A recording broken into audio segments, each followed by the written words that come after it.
It's the B Plus Wrestling Podcast. The Moose. You might not be an A, but you are a B plus. Check it out. Here we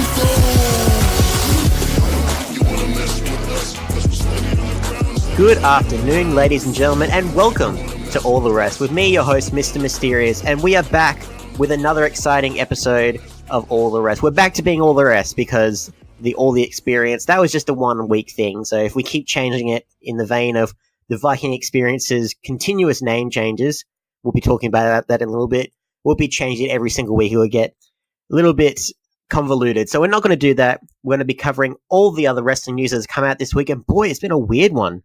Not going to lie. So we'll be covering, as always, a little bit of MLW, All Elite News, NWA, and just all the weird stories that come across my desk, because definitely it's been a very bizarre one. A little bit of housekeeping, guys. The birthday news at the time I'm recording. Happy 40th birthday to former WWE Tag Team Champion Vladimir Kozlov. So as you remember him, he was Tag Team Champion with Santino Marella. He was going to be the next big thing in the late 2000s and didn't really do much. Of course, a Sambo legend, I believe. Like, very versed martial artist there. So congratulations to him. And hopefully when this gets released to you guys on April the 28th, give happy 32nd birthday to Drew Gulak, more known for his time in CZW, and Alex Riley, former apprentice of The Miz. He had a little bit of a stint in WWE for a little while, more known on the indie scene. 38. Big congratulations to you, mate. So without further ado, let's cover all the wrestling news, starting with, of course, MLW, episode 54, heralded by the main event, Sami Callihan going up against good old Mance Warner. I'm enjoying MLW as of late. It's getting really good now. It's not to say that it wasn't before, but it's getting more consistent. Like, the stories are starting to coalesce together. It's going really well. I'm really excited for what's happening for MLW and what they have in store. I'm sure they're going to surprise us all with what they've got in store. So we started this one. We actually have, surprisingly, not 3 matches, but 4. My first thought was, what sorcery is this? But you know what? MLW, I'm not complaining.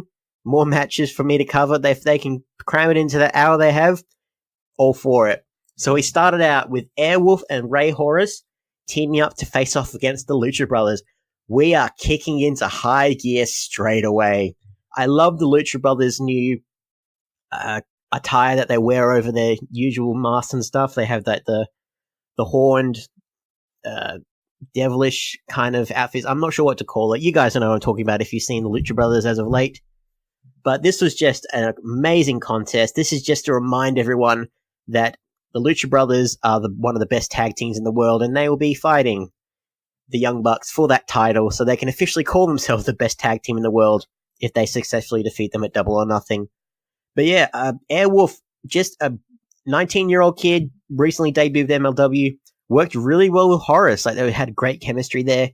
The match, it wasn't hard to follow. It wasn't just complete Lucha Libre, everything all at once. There was a little bit of a formula to it. I really appreciated that. The crowd was loving the strikes and the spots. All the wrestling timing was very good. After the action slowed down, the crowd just broke out in applause. Like, everyone was chanting for the Lucha Brothers, like, pretty much going ballistic.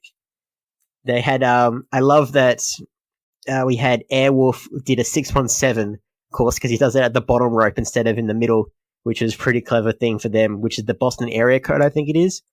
Like, don't ask me how I know that. But Phoenix and Horus were dominating for most of the match, and then, of course, the Lucha Brothers get the pin on Airwolf using their double foot stomp pile driver combination they do, which is, like, awesome. Great start to this episode of MLW right from the jump. We have a couple of little backstage promos, Contra Unit. So you have Jacob Fatu saying how, like, apparently they were arrested the other week. It was a little bit vague, but apparently Jacob Fatu, he's got the broken cuffs on, saying, "This shit can't hold me," and really intense thing. They're throwing fire and everything else. Love it. Like, they are the weird thing that's just going around in MLW, like, where we have, they try and keep things like to some kind of sports-centric ideals in terms of now the weight classes and finding people, finding stars, but not Contra Unit can just keep like setting people on fire, like apparently. But what can you do? Selena has a press conference, and I love that she's just like, speak when I speak, like speak after you've been spoken to. You. I love this. I love that promo that she does. It's really good. Like, she may be the bruja, but she is the impersone of Promociones Dorado, and I love her to bits. She's just saying how Sammy Callahan's disgusting, and that Sammy does break up the conference that she has, just started to yell at her. Just, it's weird what they're doing, but I'm rolling with it. The next match we had was Ace Romero going up against Joseph Samael. This was his very first singles match. This one was weird. First off, the thing that threw me was that Samael's weird freaking boots. He's got like elf boots on, and I think just the way that they've made it seem, it seems like he's got something in his boot, like one of his spikes maybe. Like they make it seem like he's kind of shake something loose, and then all of a sudden it's extra powerful. So either he's got something in there, or they're making it seem like a Superman punch thing, but with his weird elf boots.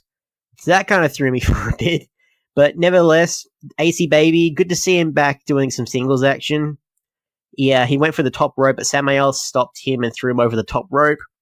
This was just a real big brawl. It didn't really give Samael a real... Because I understand he's more of an older wrestler. It didn't really give him much room to do stuff. So the fire kind of distracts from the fact that he's just a little bit... maybe past his prime just a little bit. But yeah, nevertheless... we had Samael lands that kick on Romero's head. He gets the pinfall. Afterwards, the Contra unit, Fatu and Simon Gotch run out, and they all start beating down Ace Romero even more, causing him to bleed again. Then bloody Barrington Hughes comes out to save the day, and Barrington is just like, nah, you can't do this. But sure enough, they neutralize him. It was a big... He just like gradually makes his way to the ring, kind of does a couple of punches and stuff. Like the Caramel Colossus, he's not very agile. If the Caramel Colossus nickname is anything to go by, they kind of beat him down pretty much. And it kind of shows that those guys are meant to be a tag team now, which I think they revealed last month, but they haven't really had a tag team match to really show their chemistry. So I'm hoping eventually we'll see that Ace Romero and Barrington Hughes against Contra. Maybe in the next couple of weeks. I hope so. We'll see how that goes. So yeah, that was a pinfall victory there. We have Ricky Martinez on the phone walking into stairwells. Sammy jumps him. They start fighting. We have an episode of H2TV. We haven't seen one for quite a while. This kind of threw me. The fact that, yeah, so they do it inside the Dynasty's car after they bloody mooned Richard Holiday. And they're smoking blunts in the car. And even though Teddy's supposed to be sober. And saying how the cat's peeing and having sex in the car. And like Davey is smoking, but you can see the smoke all around him. Like they said they planted something in MJF's car, and also MJF had sex with Hammerstone because MJF has tight panties.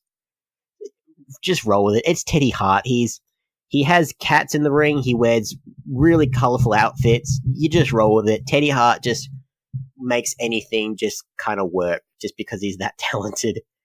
I'll allow it. We have our third match in this one, Gringo Loco up against the Puma King. Gringo Loco is someone everyone's getting behind.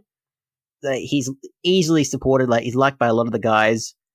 I wasn't sure who was to root for, to be honest, but the crowd was reacting to these moves, like the moves that they did very well, like a lot of lucha spots, which has kind of become the staple of MLW, like along with that bloody air horn that they do.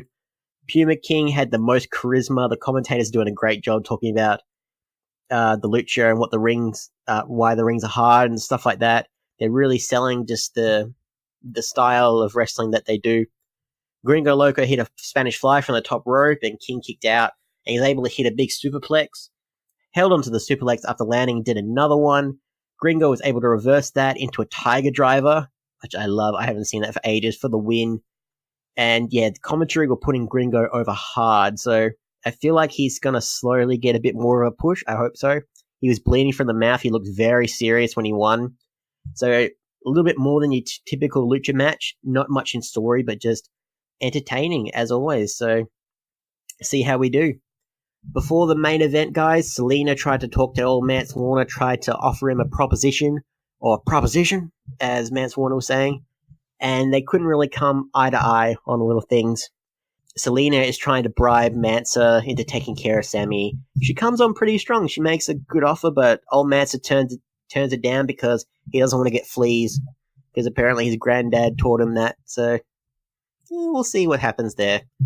We had the Dynasty have a promo as well. This kind of threw me. I don't know if this is a red herring or not, but the Dynasty were kind of saying how their loss last week, I should say, MJF's loss against Brian Pillman, was a fluke. And he's starting to call Hammerstone just like a dumb brute. He's just kind of saying, like, Hammerstone is just nothing more than muscle. Like, he's kind of saying these little jabs, like, unintentionally, just, like, without thinking.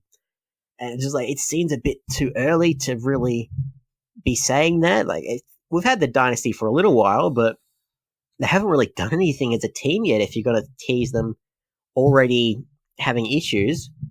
So Hammerstone looks like he's getting fed up with MJF's bullshit, even though they're saying that they're going to be a united front next week for the main event, where it's going to be a 3-on-3 tables match. I hope it's for the tag titles. They haven't really made that clear. And then the main event, Sami Callihan versus old Mance Warner.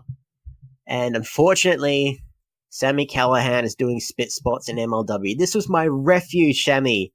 This is my refuge from you doing your bloody spit spots, and now you're doing them in MLW. Damn it.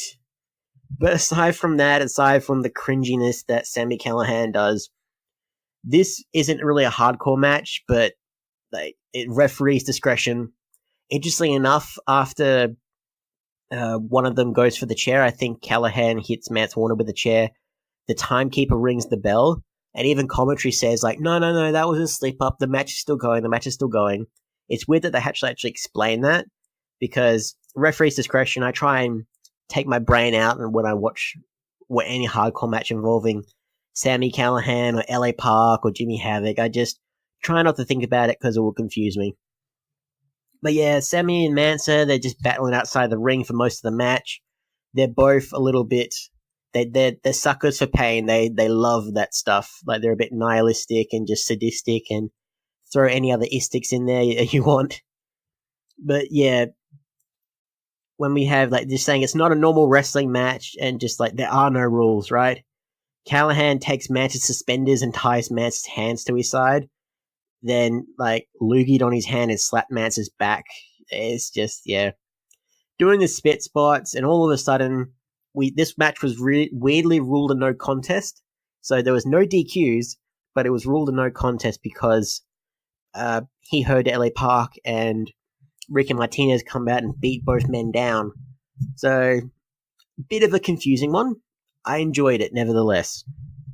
And then afterwards, the fact that they were able to get rid of both of the men after Mance Warner got put through it, speared Callihan through a door, like a bloody wooden door, not a table, for only a 1 count. That was weird. But after all that confusion, they're like, hang on, did we just become best friends?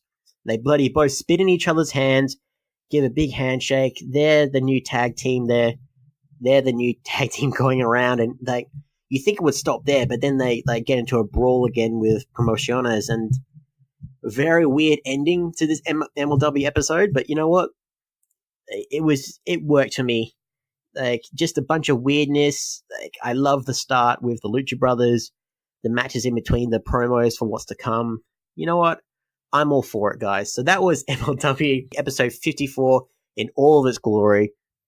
Let's move on to AEW with Being the Elite, episode 148, Dead Friend number 1. Now, who could that be referring to? So what happens is Kenny and Cody, they're choosing to align themselves over the Young Bucks, because of the 4 EVP decisions they make. So they kind of split about who the true librarian should be. So Kenny and Cody, they go for Lena Bates, saying that she's the only choice. And all of a sudden, the Young Bucks and Christopher Daniels, they're like to Peter Avalon, saying like, no, you're the only choice, right? And Peter Avalon's just like, what about my $1 million offer? And just like, Cody doesn't do that shit. Like, move along. Like, Cody doesn't control the money. He's like, don't push your luck, buddy. So we'll see if these two have to fight over the role of the librarian, or if Tony Khan will appear and just out of the blue pick CM Punk because apparently he was his first choice. We'll touch on CM Punk later on in the episode. That was a very bizarre thing. Sammy Guevara gives his mum a t-shirt just to check in on her. The moment he leaves, like even his mum is saying, "What a dick! This is within my size, Sammy. I need a smoke." Like, oh man, poor Sammy. And even like when the young Bucks are going over the footage, one of them just like, I don't give a shit about Sammy Guevara. Let's focus on these guys. And they announced the newest tag team signed to All Elite Wrestling, Private Party. I've never heard of these guys. Apparently they're more known for House of Glory and CZW. I hope that their theme song is the one they chose for this episode being the Elite, because it's the rave music from the Blade movie. Like, I love that music. I love that first image when I first watched Blade. I'll get off in a tangent if I keep going, but love the music, love the highlight package of Private Party. Congratulations to them. They're going to be a valuable asset to All Elite Wrestling tag roster. We see Joey Ryan, and he's kind of transfixed on the little, I can't say figurine, just like the little tiny image of his wife. And apparently it's whispering in his ear to watch out behind him, look after yourself. We get a training montage. Yes. Joey Ryan training montage. The powers of the penis are slowly rising up in him. Don't try to explain it. Don't try and think about it too hard. Yeah. And we have SCU talking to each other, and they keep greeting each other like, SCU! And they really elongate it. Like, they're in the shower. They're, like, holding their dogs. They're in hotel rooms. SCU! Like a arr, arr, arr kind of thing. It's weird. And then, all of a sudden, the Young Bucks get a call about some weird expenditures that Kenny has made. And just like, I'm going to kill him. Like, saying all this shit. And just like, I'm going to kill him. And sure enough, then we end the episode on Hangman Page saying that, like, to the Young Bucks, like, I'm being watched. Like, what the hell? And there's like, no one gives a shit that you've had to move and that you're being stalked. Like, that's every wrestler. Grow up, man. Are you ring gear ready? That's what we all want to know, if he's ring gear ready. And it's like, I don't know. We'll see. We're about a month away from Double or Nothing. We'll see if Hangman Page is truly ring gear ready, if he meets the standards that the Young Bucks and Cody have set for him. We'll see. It'll be a nice moment. Just maybe like, he's bulked up, but he's slimmed down. Some shit, whatever they've said. Just don't body shame Hangman Page. He's solid, man. But that was the weird episode of Being the Elite. And also, one of the Young Bucks said that I'm going to call my old British friend. And it came up with the caller ID, Dead Friend Number 1. Who could that be? Maybe a guy who likes to break fingers. He's a bit villainous. I think that might be him. Might be alluding to. I hope so. Obviously, we don't know what's going on. Maybe it's their other British friend from a couple months ago, Jimmy Havoc. But yeah, we'll see. We'll see how we do. We had another episode of Road to Double or Nothing, and I want to preface this before I say the name. You cheeky bastard. Dustin Rhodes is now a part of the All Elite Wrestling roster. After a few weeks ago when he said, this is why I hate smart marks, I am loyal to WWE, I am not moving, good luck to my brother Cody, I'm doing my own thing. Nah, he swerved us, it tricked us all. Freaking this episode of Double or Nothing, we can confirm that for that show, it's going to be Cody Rhodes versus Dustin Rhodes. Not Goldust. Prefacing that now. So he's saying goodbye to the Goldust character. He did a little video on his Twitter, like putting a chest, like a treasure chest, like closing the lid on that stage of his life. It was a real somber video. It was real sad, but it was like kind of, oh, what's going to happen? And in this video, this big 6-minute hype package just pretty much saying that I love my brother and all this stuff, but you know what? He's an arrogant prick, and I'm going to smack some sense into him. Just like, yes, you do that, Dustin. He's got some new ring gear now, new face paint, got some red and the black. I don't think this is Black Rain. I hope it's not, for those of you guys who remember TNA Wrestling and when he tried something different when he was Black Rain. I don't think it's like that because that was one of the worst gimmicks of the late 2000s. I feel like this is just Dustin Rhodes with some face paint on just to freak out his opponent. I'm just happy. Like, yes, the dude is 50 years old. Yes, WWE haven't used him for ages, and he's maybe a bit past his prime, but you know what? He can still go, and he is one of the most dedicated wrestlers, like one of the most underrated. And I'm hoping that they allude to, like, maybe even if this is like his last match, or he has like one last run in All Elite Wrestling before maybe doing a coaching position. I don't know. That would be just incredible to see. So, brother versus brother, I'm loving this. We had an episode of 10 Pounds of Gold. My God, it's been too long. It's been far too long. And we're just covering pretty much Marty Skrull, Nick Aldis from last week. So pretty much NWA released the videos of what they're going to use for their 10 Pounds of Gold like the week before. Kind of devalues the 10 Pounds of Gold episode just a little bit. But it was just a big build up to what's been happening. I believe in the villain. I believe in him. I want him to win the 10 Pounds of Gold. Please, we'll see what happens with the Crockett Cup. There's been some excitement there because after a 948-day reign, the World Women's Champion Jazz has vacated her title. This is big. Like, all of a sudden, like, just leading up to the Crockett Cup, she was meant to face off in a match, and then just for personal and medical reasons, that's all we know. So they haven't explained exactly what's happening, but that's all we know with that. So the NWA have announced that former women's champion Santana Garrett will face off against Allison Kay or Sienna this Saturday, and the title is going to be presented by Medusa. She's going to be at the Crockett Cup. This is going to be very exciting, guys. I have no idea what to expect. Like, the Crockett Cup could be one of these really big things coming out of this weekend, so we'll see who wins the cup. We'll see who walks out with 10 pounds of gold. Looking forward to everything that's coming out. So those are the main indie news, guys. Before I get into the other news that has come out throughout the week, let's get a quick word from Greg with our sponsors.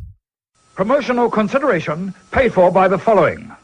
Hey everyone, just want to take a second to tell you about one of our new sponsors, OUTBREAK NUTRITION. OUTBREAK NUTRITION are creating supplements for survival, sharper minds, quicker reflexes, all the energy you need to take your performance to the next level, whether that be on the field, in the gym, on the gaming field. That's right, they have specifically designed gaming supplements as well to help you focus on those late night sessions. They even sell coffee, you guys, at OUTBREAK NUTRITION. You can get coffee pods, you can get coffee beans, you can get supplements for the bedroom as well if you want to enhance your performance there. These are performance enhancing supplements for every aspect of your life, specifically designed by gamers, for gamers, to stay fit and healthy in the gym, to stay sharp and focused on the game, and to dominate in all areas of life. So check out OUTBREAKNutrition.com, and for being a listener of our podcast, they will give you 10% off your order when you enter the code B+.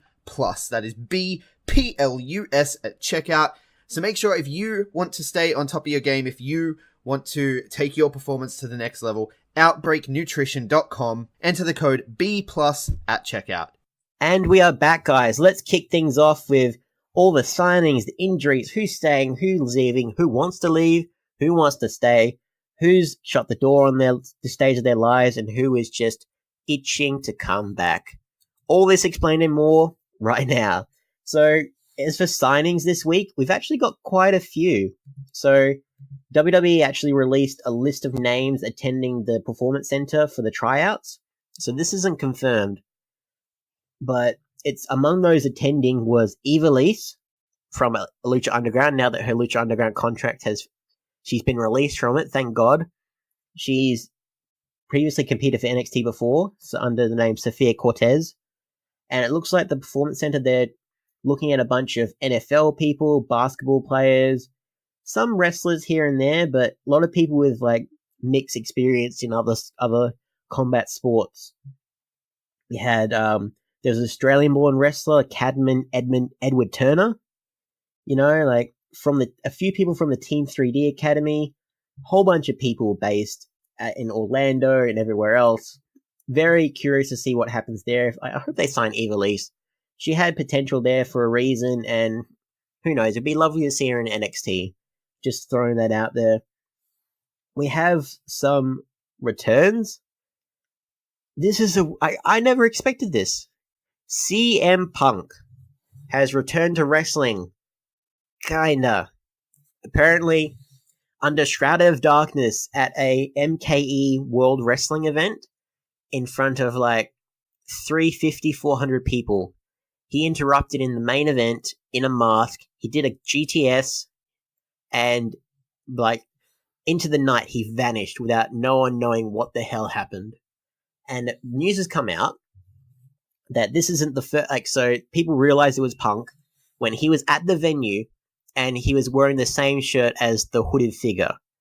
The hooded figure didn't exactly move like Punk or do the GTS like Punk, but given that he's been training to be an MMA star for a good few years, maybe he does it a little bit differently now. I don't know. But essentially, people found that out, and this wasn't a return so much as apparently the building that hosts MKE Wrestling is being demolished in about a few weeks' time, and the wrestlers, the management of MKE, they actually asked him just for old time's sake, just to say goodbye to the building, just to do this weird little run-in. And apparently it's not the first time. So apparently a few years ago, he was a manager for someone. He was had a big, some headgear over him. No one knew it was him. He was throwing rice around for this other wrestler whose name escapes me at this time. But apparently he's been doing these weird appearances in wrestling without even anyone knowing. This kind of floored me, and it shows that the love for pro wrestling is still there. Just not to be a big main event person. And that just so people thinking that he'll never ever appear in a ring again. He's been doing it for a while. It's just no one's really known about it, and he's not confirmed or denied anything. But it's just a really weird time. This kind of threw everybody. It kind of gives credence, if the offer was right, maybe we could see him in a wrestling ring proper, have an official match under his real name, whether it's Phil Brooks or CM Punk, whatever he wants to do. But who knows? If All Elite Wrestling can convince him to be, even if it's just this weird character, the Librarian, which again we have no idea what the hell they want with the Librarian, but we'll go with it. I would love to see CM Punk return, as would everyone else. The interest hasn't died down after 5 years, so that kind of says something. We do have a little bit of an injury update, guys. We have the King of Bros, Matt Riddle. Unfortunately, he was pulled out of an NXT show through all these NXT shows for this weekend from a mild arm infection. So we don't know how long he's going to be out for. Maybe it might just be a couple weeks, we're hoping. But pretty much what you'd expect from Matt Riddle. He posted a video of him and a photo of him skateboarding to pass the time. Just he's the King of Bros. What can you say? Nothing much more to it. It doesn't really affect him too much. We have some news on Daniel Bryan. So they're keeping it very tight-lipped. So we still don't exactly know what's happening. But a few sources have kind of said that it's not his head. If this is to be believed, it's not his head. And they're just kind of being a bit cautious. So, and initially, before whatever injury he's got, he was going to get an immediate rematch against Kofi Kingston at Money in the Bank. But this injury has caused them to change things up and kind of speed along KO splitting from the New Day, which that was, as much as it was really quickly done, it worked, and KO can pull it off. So I'll let the lovely people in View from Askew WWE Universe, Dandis and CJ, cover that in the coming weeks. Other news that's come out, guys, we have Jeff Hardy might be dealing with a leg issue. This one's a big deal because he is one half of the SmackDown Tag Team Champions. After 2 years difference since their last title reign when they won the Raw titles, I believe, they might have to vacate them. So this is a big deal. So last week in a house show where they retained their titles against the Usos, they had the titles on the line. Apparently, Jeff might have done his knee. He was shown limping throughout this week. and they haven't really appeared on TV for a little while. Not since Lars Sullivan. He did his whole thing where he's going after the veterans of WWE, the guys who are 40 plus, you know? And it seems like according to Dave Meltzer, they're saying that either he will have to just power through it and keep going with the title reign because the tag team roster in SmackDown's kind of taking a hit with the shakeup, and they'll have to give it to the next up-and-coming tag team going forward, whoever that may be. Maybe it's the B team because they've been moved to SmackDown. But as a B-plus member, I approve. But then either that or they will have to vacate the belts and we'll have to crown some new SmackDown Tag Team Champions. So the Hardy Boys' reign might be over before it starts. I'm hopefully it's nothing too serious and they're just kind of being more cautious than anything else. But we'll see how we go with that one. People leaving. So I'll talk about the people who want to leave that haven't exactly left just yet. So a little bit more of an update on Sasha Banks. Apparently, her and WWE are at a stalemate.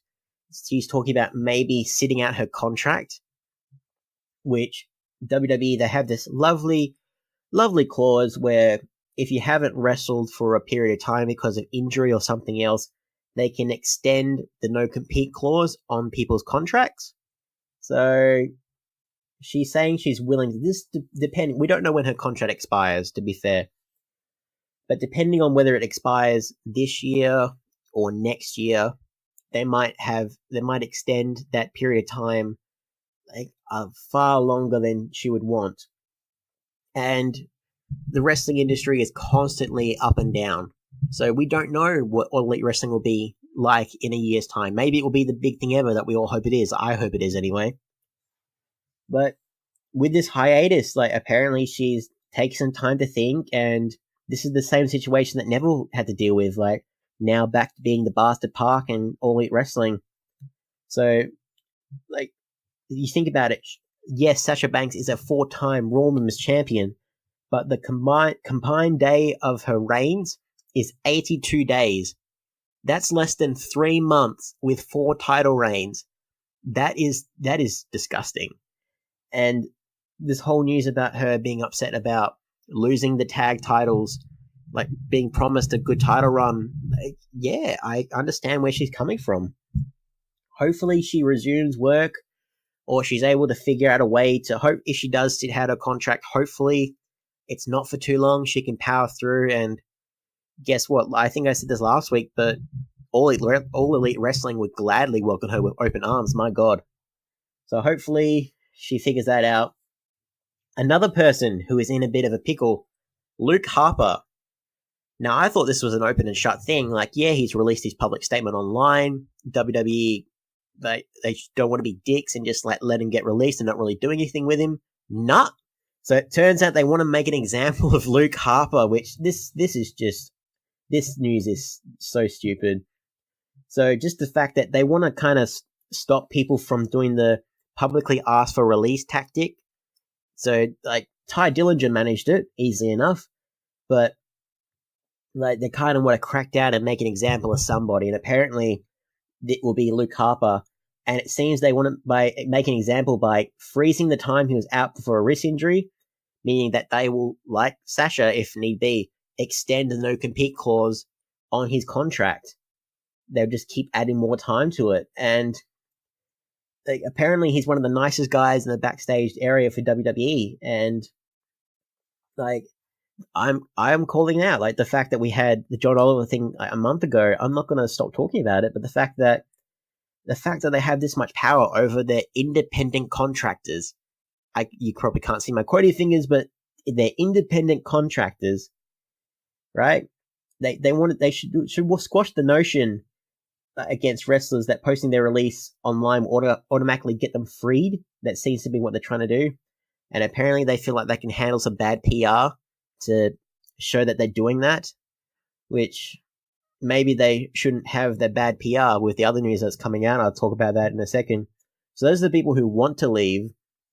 As for the people who have actually left, so Goldust, as we mentioned, Dustin Rhodes, apparently it was a big fight for him to leave. Vince McMahon, vehemently wanted him to stay, wanted to keep him a part of WWE until Triple H convinced him to let him go because, like we said, He hadn't been used in a while. Like, eventually, he was going to be involved with Cody at some point in some capacity. And Triple H, this might be like a weird olive branch. I don't know what they're doing. The way that WWE have held All Elite Wrestling, like the presence of All Elite Wrestling, is very like back and forth. I'm not sure. Like, there should be like a documentary just cataloging exactly how weird they've handled situations involving AEW. But that's neither here nor there. We've got Dean Malenko, who former light heavyweight champion in WWF, former WCW cruiserweight champion. He has been a backstage producer with WWE in like other roles since like 2001, since he retired. So for nearly 20 years, like 8 of them as a producer. He's just up and left. He is like a big road agent for WWE in terms of their smaller guys. And it seems like apparently he was a good friend to Arn Anderson. Like, this is weird. Like, we haven't seen this much upheaval in the WWE roster with so many people leaving and injuries and moving on elsewhere. And we haven't seen this for a long, long time. It's really bizarre how they've gone about things. But yeah, Dean Malenko, 58-year-old, used to wrestle for ECW, WCW, WWF. Like, something seems to be off with the way that WWE's backstage personnel have been moving around. Like, I can't quite place it. Maybe they're a bit upset about what's going on, you know? And who knows? I'm sure, like Sasha, All Elite Wrestling would welcome him with open arms if need be. Being the year of AEW, could we see him place his talents with them? I don't know. And another person who has found their roots, they have returned to the indie scene after quitting WWE. So R.D. Evans, he was a writer. He co-writer with Road Dogg after he left a couple weeks ago, being dissatisfied with Vince McMahon constantly changing the scripts on him like last minute. So he's come back to wrestling, so he's not a writer anymore. And he's kind of reinvented himself in a very bizarre way. So he's a former Chikara star as well. So after he allowed like Bret Hart to mention Vince McMahon's name on the Hall of Fame, in his Hall of Fame speech, which they didn't say anything bad about him, but apparently it's a big taboo thing. Don't mention Vince McMahon in the Hall of Fame ceremonies. Just, you don't do it. And apparently he got pissed off about it that he quit. But the way that R.D. Evans has repackaged himself, his new wrestling persona is called the Quit Man. Like, this is brilliant. He's shown a video online of him, like, quoting fingers here, quitting WWE and teasing a future match with Orange Cassidy that Road Dogg will love. So he's just giving the finger to Vince McMahon, to WWE. He's calling himself the Quit Man. Like, he's got a nice little logo on his trunks and everything else. It's hilarious. Go look it up, guys.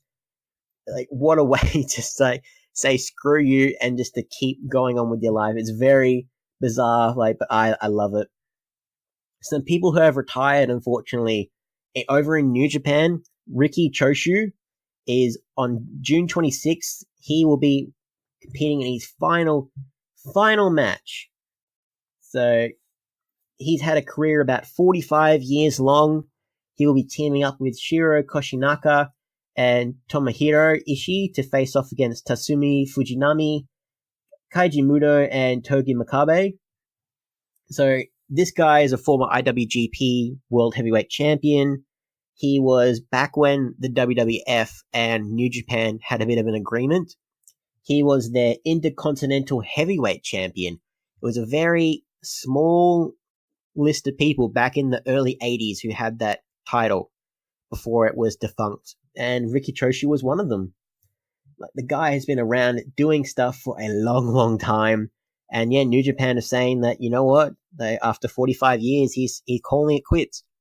Like him, Jushin Thunder Liger, all these wrestlers are calling it quits soon. And like, come on, we'll see what happens. Like, although I should pull a plug as well. Like David Storm versus Jushin Thunder Liger. Get up on it, guys. Truly, like for their New Japan run here in Australia. Cannot wait to see that if it happens. Please let it happen. So that was all the leaving and the signings, and that's all that news. Let's go on to the other news from the week. And as I mentioned before, WWE, they're kind of in hot water in a lot of this stuff because their stock has plummeted this past quarter. So I don't think Mr. McMahon realizes how much people are at his disposal. So apparently WWE stock fell 13.3% in this first quarter, and he's detailed it being... So he hasn't blamed it on talent, I shouldn't say that, but he's saying the situation about everyone leaving all at once. Saying how some 15 talents or so have resulted in the drop in live event revenue, 11% drop in consumer goods. He's blamed all of it on the fact that everyone's kind of leaving and everything's up in the air, the constant signings, And he's been quoted to say, when you don't have talent, you don't have storylines. When you don't have storylines, you're not going to do that well in terms of live events and TV ratings. It was like a cascade of things that happened. So he's not blaming people, but at the same time, he's kind of saying that it's kind of caused him to not have much plans for the people he actually has, that's ridiculous though, because the amount of people that are constantly coming out of the performance center, that people that are a part of the main roster now, there is an abundance of talent who would gladly accept the push. So this doesn't mean that WWE are in financial ruin. That's not what it means at all. But if more people get tired of their positions, like backstage, wrestlers, whatever the case is, this might be a continuing thing, especially with All Elite Wrestling. In the next quarter, we're going to have Double or Nothing. We'll see what happens there. Another interesting thing to note, though, as part of the big report that WWE released, is that they're going to be relaunching the WWE Network. Sometime in 2019. We don't exactly know when, but apparently it's going to be a massive revamp of what's been going on. We mentioned this a few months ago, how there might be a tiered system where $9.99 you get your basic package, and then for $15 a month or maybe $20 a month, whatever the case is, you get access to house shows, or they're going to revamp the design, the interface of the network, which they really should because it's very clunky.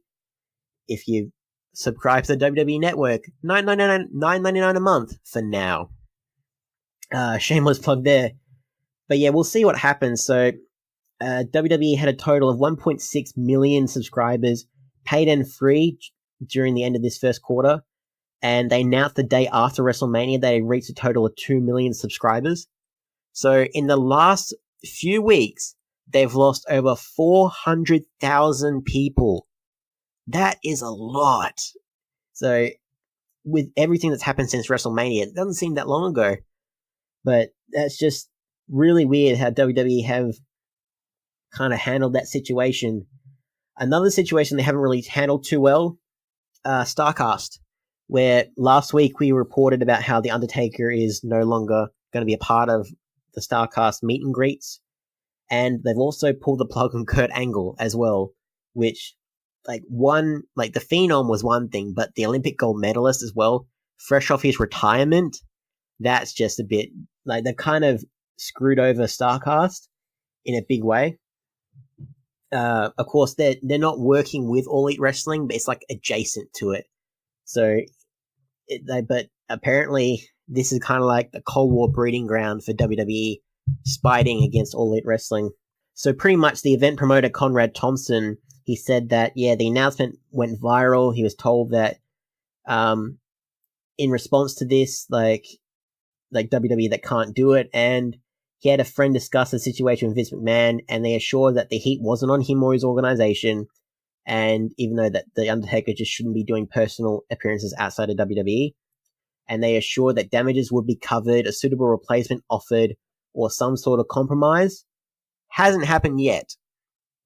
And the people at StarCast, they actually suggested Vince McMahon, Triple H, or Stephanie McMahon. Can you imagine Vince McMahon in an exclusive interview, on StarCast, in StarCast, adjacent to Double or Nothing? Everyone would go ballistic. But the StarCast people are saying they would donate 100% of the proceeds to Connor's cure and match the donations personally, which would turn a negative into a positive. Thompson was informed that Vince McMahon wouldn't allow any main roster replacements, so his other plan was to get Shawn Michaels, because Scott Hall is a part of StarCast, and he was hoping to get a nice little panel going. 25 years since their big Intercontinental Championship ladder match, like one of the best ladder matches of all time. With one ladder, they pulled off something incredible. So if you've never seen that, check it out on WWE Network. $9.99 after the free first month for now. Shameless plug there. We'll keep it going, guys. It's so weird. So we'll see if WWE accepts this and kind of tries to amend the situation. Really weird stuff there. Some other news out in WWE camp. The Viking experience. Okay, so now they are back to being, now they are the Viking Raiders. Or are they? Because in a weird WWE questionnaire, right, people were asked about the Superstar Shakeup, and they were asked about what fans were most excited to see, like what stars they were most excited to see now that they've moved brands. And where it should have read the Viking Raiders, Eric and Ivar, Hanson and Rowe, like they were listed as the Viking Warriors.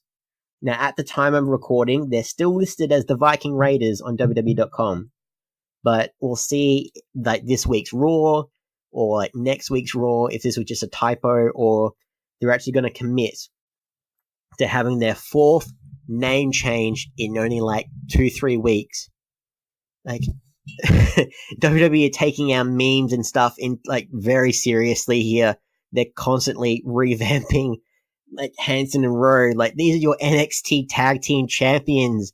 You should be looking after these guys. Although the Viking Experience is now the name for their one of their finishing moves, like, which is a nice little funny thing that they've made to handle this weird situation. But yeah, I was fine with the Viking Raiders. I was fine with that. Like, the Viking Warriors is fine, but it's just this weird time that they've just been constantly changing the names. What can you say about WWE's mindset? Like, it might be a little bit askew because apparently they've been reaching out to certain people, and one of them, no joke, Joey Ryan. Like, penis guy Joey Ryan has had an offer from WWE. They've reached out to him, not an official offer apparently, but the fact that he is a free agent after getting out of his Lucha contract, and in a way, like, he's not signed for All Elite Wrestling, but he's on Being Elite all the time. He's one of their best friends. And did WWE forget they're a PT product here? But like, no joke. Apparently, they wanted to see if he would be interested in relocating to Orlando, and the idea being that he would wrestle for them for a few years and then be part of a coaching position with NXT. Seems like a good idea. Seems like for some people, it seems like a good idea if they're like in the later stage of their career. But Joey Ryan makes more money than any NXT star on the indie scene. So his whole skit, he's crafted this little section of the wrestling market with his penis plex and like all the weird shit that he does, the King of Sleaze, King of Dong style. He's crafted this weird section of it for him in indie wrestling. And if he accepted this deal from WWE, if it got made official, he would have to change everything that he's ever been. So he could no longer be the King of Sleaze. Like, we're not going to see the penis plex on WWE programming, although I would pay good money to see that. Maybe on a house show, if by some miracle he ever said yes and just wanted to reassess his options. Let us know who you would want Joey Ryan to face if he ever, by some weird miracle, appeared on WWE programming. Like, he'll face off against The Undertaker and he'll absorb all of The Undertaker's powers into his penis, and he will have the dead man penis powers. He will be this all-powerful being. He'll retire The Undertaker. What am I doing? I'm getting ahead of myself. Yeah, not gonna happen, but we'll see what goes from this. I don't expect this to be an actual proper offer. But WWE's mindset, I don't know. What can you say about it these days? Something that they might have more sense than we think, than we give them credit for, because it seems like they're loosening their grip on some no-no words that they've been able to do as of late. So back in like 2008, so about just over a decade ago, there was a leaked commentary document revealing like a list of words that commentary can no longer say on pay-per-views or Raw or SmackDown, whatever the case is. So some of those terms were strap, title changing hands, title on the line, backstage, feud, fans, pro wrestling, pro wrestler, and war, and of course, belts. So it seems like they're loosening their grips, and apparently they can call titles belts again. So according to Dave Meltzer, they've lifted the ban. Like this might be because of Becky Lynch, how they're calling her Becky Two Belts, or the fact that they've got the Fox deal coming up, and everyone calls their titles belts, right? And we know that, yes, it's not technically a belt. It's a cummerbund. If you're a Brooklyn Nine-Nine fan, you'll appreciate that. But but WWE is now using the term in their advertising for products involving championship belts. Like, I remember Chris Jericho talking about on his podcast at one time a talk that he had with Mr. McMahon about his distaste of the term, saying how a belt is what you use to hold up your pants, silly, and we don't call people fans because it's the WWE universe, and never say marks because they're not marks, they're our fans. Like, it's branding. It's all it is. It's branding. They're not wrestlers. They're sports entertainers. They're not independent contractors. They're superstars. You know, weird things that they do. Like, but that's all the WWE news I have for you guys. I've got a couple of other news out in the indie world. I mentioned CM Punk before. Apparently, he'll be welcomed with open arms if he were to ever entertain the idea of being a part of All Elite Wrestling. So Tony Khan has actually said that apparently CM Punk was his very first pick to be a part of All Elite Wrestling. Before Chris Jericho, before the Young Bucks, if he ever wanted to return, he said that the door was always going to be open, and pretty much said that if he ever wanted to return under his real name, he could make really good money, in quotes, while avoiding any possible frustration he might have had working for WWE. So it seems like Tony Khan is a massive CM Punk fan. And as I mentioned before, even if it's like this weird librarian gimmick, I am all for it. Whatever they try and decide to do with it, who knows? Maybe we'll see something come out of this for him, or we'll just get like a nice little appearance of CM Punk. He doesn't even have to wrestle. Like, is that too much to ask for? We had over in NXT land, former UK Women's Champion Rhea Ripley. She's in a bit of hot water. Now, she was doing a Twitch stream where people who donated for this stream, in response, Ripley would kind of throw a bit of smack at them. Like, this was part of the stream. So the theme was like, you donate some money and you get a little bit of a promo of Rhea Ripley calling you like an asshole or something like that. But she kind of took it one step too far, and she said the homophobic one that we all know. I'm not going to say it on here. And apparently, WWE, again, PG product, like, that word is a big, big no-no. And I get the fact that, okay, you kind of put your foot in your mouth there. I don't appreciate the fact that her mind went there. It's kind of hard. So I don't want to linger on this too much, but the fact that how Hulk Hogan, he had to deal with that situation after saying the N-word in regards to African Americans, and how WWE like kicked him out of the Hall of Fame and did all this, and now he's slowly clawed his way back into the public eye with WWE again, trying to make amends. Yeah, Rhea Ripley's got to be careful with what she says, and I don't know. We'll just have to tentatively see how she handles this situation. It's like she's made a public apology, like she's never going to say it again, apparently. But yeah, it's just a weird situation that she's found herself in. We have in NXT land as well.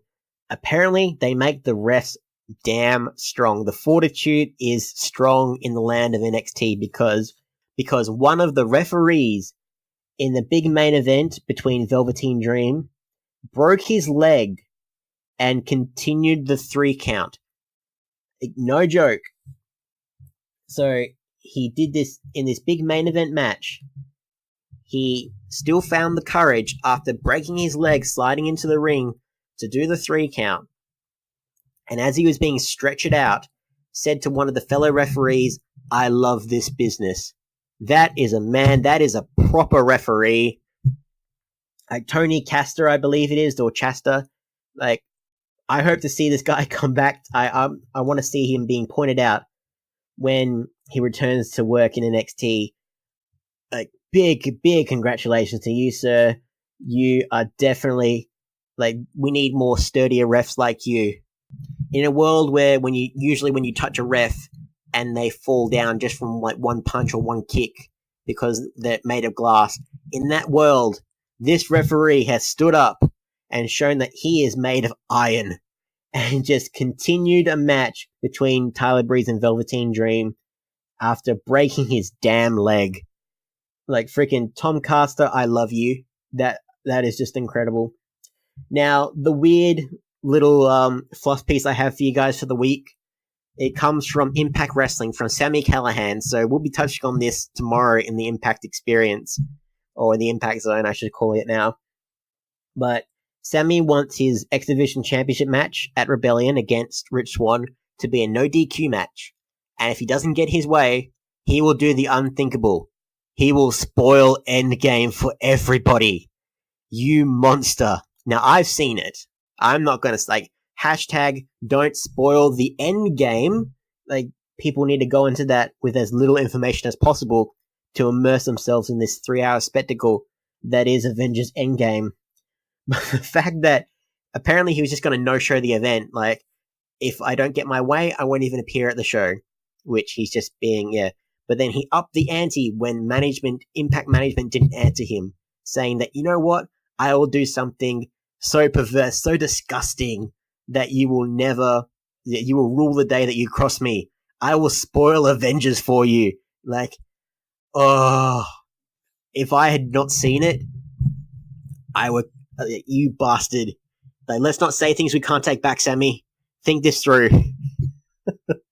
But that's all the wrestling news that's come out from this week, guys. If you like what we do here, please leave us a comment and please leave us a 5-star review. Really makes a difference. If you'd like to hear more from me, I'm at Mr Mysterious with a 1 instead of an I on all the socials. Twitter, Facebook, Instagram, YouTube. Hit me up. We'll have a good old chat about Avengers Endgame. I need to talk to somebody, even though I can't spoil it. But by all means, talk to me about Endgame in a private time. If you want to follow our lovely producer Greg, he is at Greg Unchained on Twitter, at the Greg Unchained on Instagram. If you want to follow us collectively, we are at the B Plus Wrestler on Twitter because wrestling wouldn't fit, and the B Plus Wrestling everywhere else. Seriously, guys, give us a chat. We're an okay bunch. Just remember, guys, we have our Patreon. We've recorded some stuff, some custom episodes to be released in the next couple of weeks. Look out for those.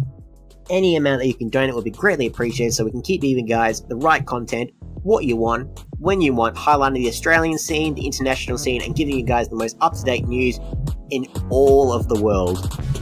Whenever there's some wrestling news stories that you want to get covered, B Plus has got your back. So, from all of us here, guys, thank you so very much. Like, share, subscribe, hit that 5-star review. Thank you so much for listening. I've been Mr. Mysterious, and I'll see you later.